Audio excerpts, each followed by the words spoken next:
Around a week and a half ago, it was first reported that the U.S. was expected to reach its debt limit on Thursday, January 19th. Treasury Secretary Janet Yellen warning about that in her letter to Congress, and indeed it has happened today, Thursday, January 19th, and the U.S. has reached its debt limit of $31.4 trillion.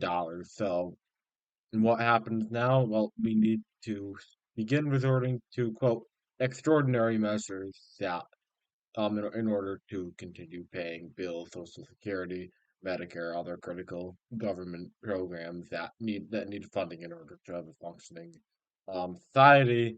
And what exactly are those extraordinary measures are, pretty complicated economics that weren't really detailed in the general reporting and letter, but it things with taking money out of reserves, um, funds, rationing out money, um, in some cases cutting payments to things that may have excess money may, and although it would be better with a constant flow of income could would be fine losing their income temporarily at least.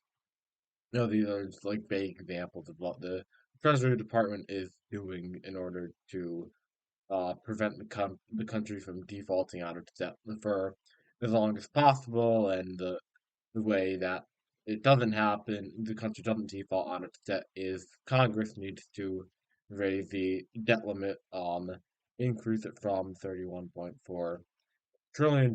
If they don't do that, eventually the projection would be around summertime, June, July, the U.S. would default on its debt, and uh, it's a very complicated and very bad issue. And my earlier segment on this covered that what would actually happen if the U.S. did default on the debt, but right now it appears that Congress is kind of moving forward towards raising the debt limit. The new Republican majority is making it very clear they don't want any new spending or uh, uh, new spending or increases in fundings um, for to be included in the debt ceiling increase, saying that they instead want to cut funding to certain places.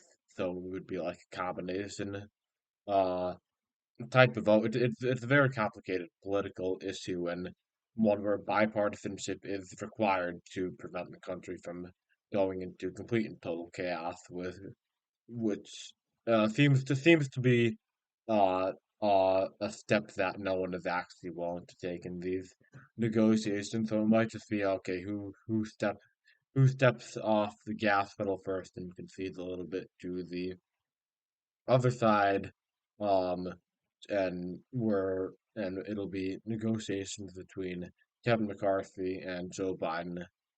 Primarily, the White House saying that Biden really interested in negotiating with Republicans, trying to throw in some of their political priorities into a debt ceiling increase bill.